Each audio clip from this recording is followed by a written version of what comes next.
बोलू बाय पवन बाय बोलू आई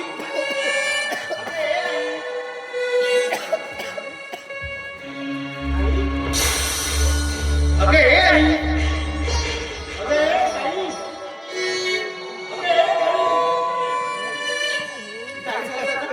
कशाला उठलीस?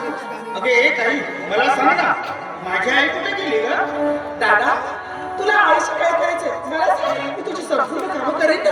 अगे ताई हे बघ मला माझ्या आईशी महत्वाचं बोलायचं आहे तेव्हा सांग ना प्लीज माझी लाडूबाई नाही का मला सांगणार नाहीस अगे ताई सांग ना दादा इकडे बघ ना, मला सांग ना, तुझे जेवढे काही काम आहे तेवढे संपूर्ण कर. दादा तू कधी मनावर सिरियस घेतलंस ते ना? आई कुठे जाते काय करते? दादा आता तू लहान नाही राहिलंस की खूप मोठं झालंस. आईची व्यथा कधी समजून घेतलीस का? अरे आपली म्हातारी आई काळ्याची मोरी आणून विकूस आणि आपल्या दोन मुलाचं पोट भरतो. कधी म्हातारी आईचा कधी विचार केलाच काय दादा? नाही. ह्या मुलांसोबत त्या मुलांसोबत पार्ट्या करायचं नसतं, मौज मस्ती कर एवढंच समजतं तुला, दुसरं काही नाही समजत. दादा तू लहान नाहीस, आता खूप मोठं झालं, काहीतरी विचार कर दादा. खरंच ताई अगं तू जे काही बोलतोयस ना अगदी बरोबर आहे का? अगं काही क्षणासाठी मी सुद्धा विसरून गेलो होतोय की मी सुद्धा एक गरीब आईचा मुलगा आहे म्हणून. पण ताई तुला खरं सांगू अगं त्या म्हाताऱ्या आईने मला या गोष्टीची कधी जाणीव भासू दिली नाही ना, म्हणून ताई त्या म्हाताऱ्या आईची मला कधीच आठवण आली नाही ग, कधीच आठवण आली नाही. दादा आपण खूप गरीब रे, आपण खूप श्रीमंत नाही, आपण गरीबासारखंच वागलं पाहिजे. मोठ्या घरची मुलं म्हणजे जसं वागलं तसं नाही जमत दादा. स्वतःला सावध दादा.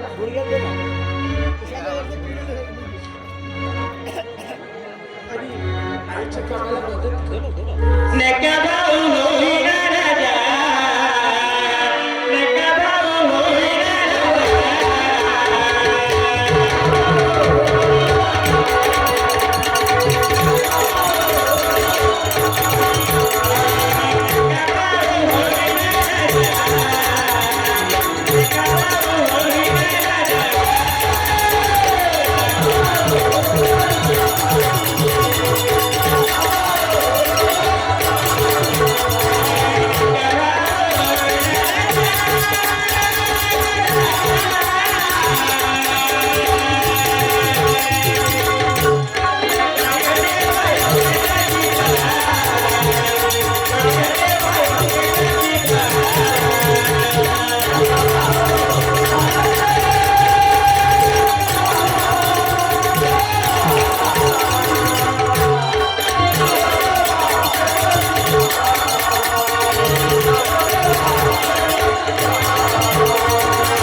काठी चालत बोलत होती.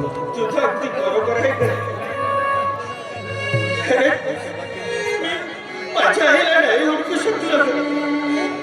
पण ताई, तुला खरं सांगू की ती आपली म्हातारी आई थकून येत असेल ना? हो दादा, अगं जा आपली ताई. म्हातारी आई काळ्याची मोडी घेऊन घराकडे येतच असते. चल मी तिच्यासाठी मी स्वयंपाकाचं बघते आणि आईची वाट बघते. येते दादा. कडलीचा वस्तूला खरंच आहे. तू किती महान आहेस ग. अगदी ताणे असतानाच आमचे बाबा आम्हाला सोडून गेले ग. तेव्हापासून तू आमचा सांभाळ करतोय सई. लहानाचं मोठं केलंस, वाढवलं, शिक्षण दिलं. पण आई, तू आम्हाला कुठल्या गोष्टीची जाणीव भासू दिली नाहीस ना. पडूनही तुझी मला कधीच आठवण आली नाही ग. पण आई, आई,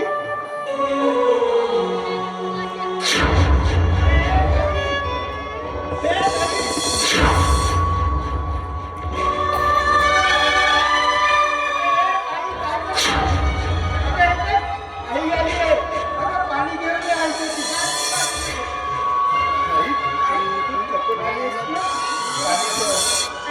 पाणी भेटलंच नाही मला.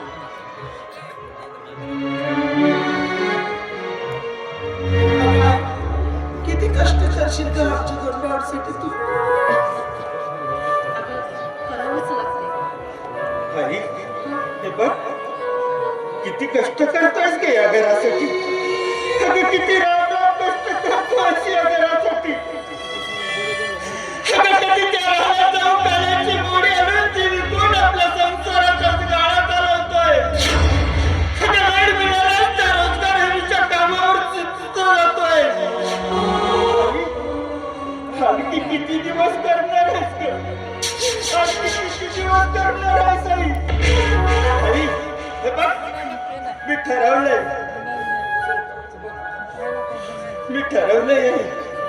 काय रे, काय ठरवलं? हे बघ, तू जशी त्या रानात जाऊन काड्याची मुडी आणतोस ना, वेळी मिळाल्यास त्या रोजगार हमीच्या कामावर तू सुद्धा जातोयस ना, तसा उद्यापासून मी सुद्धा तुझ्या सोबतीला येईल ग आई. चांगली गोष्ट आहे. म्हणजे तू तू खूप आता शिकायला लागलायस ना. खूप तुझी बुद्धी वाढली. किती तू हलक्या मनाचा आहेस. तुला कसं कळत नाही. अरे तुमचे वडील गेले तेव्हा तू 7 वर्षाचा होतास आणि संगीता अगदी 4 वर्षाची. त्यावेळीपासून मी कधी माहेरची वाट नाही बघितली किंवा तुमच्या मोठ्या वडिलांकडे, तुमच्या मोठ्या इकडे कधी हात पसरले नाही. सदा कष्ट करत राहते आणि 4 वर्ष भांडी घालते, 4 वर्ष धुणं धुतले मी. पण मनामध्ये माझ्या एकच स्वप्न म्हणजे माझे लेकरं शिकून स्वतःच्या पायावर उभे. आता मी पण म्हातारपणात मात्र म्हातारीची काळी बनून अगदी माझ्या पाठीशी. आज मला दुःख सहन करून एक घास खाल्लं की 4 घूट पाणी प्यावं. मला नको म्हणून मी तुला शिकवते आणि तू म्हणतोस की मी तुझ्यासोबत कामाला येईन. तुला काय वाटतं? ही आई म्हातारी झाली म्हणून तिच्या मनगड्यात मोड नाही, तिच्या अंगात शक्ती नाही, तिच्या अंगात रक्त नाही. या समाजात विधवेला एवढा खायचे तणावर जाऊन बोलतात तिला फक्त. पण कधी त्यांच्याकडे मी लक्ष दिलं नाही, कारण माझं प्रामाणिकपणा मला आणि मला या लोकांना त्या समाजाला दाखवून द्यायचं आहे की माझा काही मुलगा शिकून एक साहेब नाही, पण किमान स्वतःच्या पायावर उभं राहून आपला परिवार चालवेल. 2 घास चटणी सुखाची मी सुद्धा पाहिजे आणि तू म्हणतोस मी कामाला नाही रे. मला तुला काहीतरी होताना पाहायचं आहे. खरंच आहे, तुझा अभिमान वाटतो. खरंच आई तुझा अभिमान वाटतोय की तू माझी आई आहेस म्हणून. खरंच आई,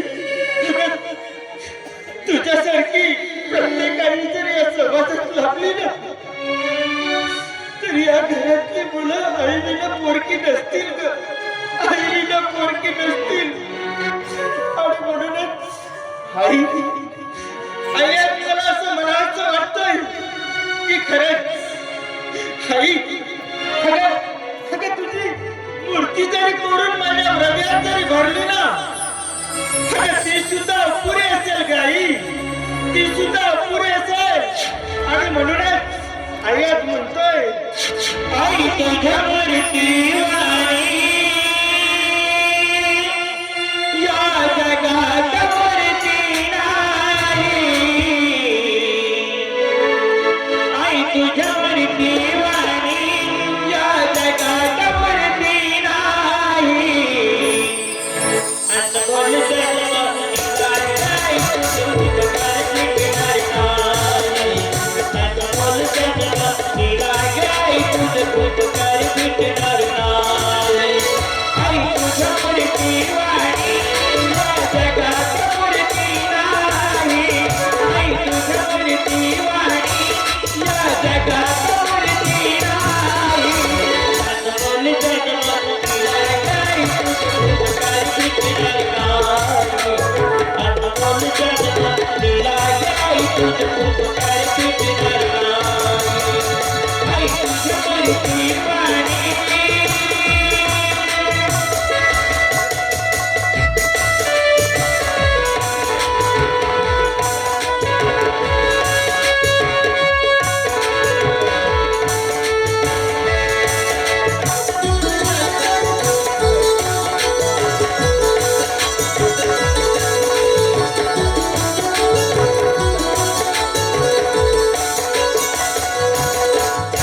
बालपणी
आई उपकार कधीच करत नाही. आईला सदैव आपल्या पाखरांची काळजी असते. आणि आईच्या मनात एकच वाटते की आपलं मुलं खूप शिकावं, मोठं व्हावं, स्वतःची पायावर उभं व्हावं. आणि प्रामाणिकपणे आयुष्यातल्या कुठलाही वाईट संघर्ष आला तरी प्रामाणिकपणे त्या संघर्षाला पार पाडावं. आणि माझं बाळ अगदी तसंच आहे. मला अभिमान वाटतो. अरे मला अभिमान वाटतो की माझे लेकरं प्रामाणिक आहेत आणि संस्कारी आहेत. आई हे बघ, अगदी ताने असतानाच आमचे बाबा सोडून गेले. अगं, तुझ्या संस्कारात पडलो ग आम्ही. तुझ्या संस्काराच्या पलीकडे कधीच जाणार नाही. आणि हो आई हे बघ, तू रानातून थकून आलीस ना, तुला भूक लागली असेल ना ग. तू झोपला नाही? अगं आई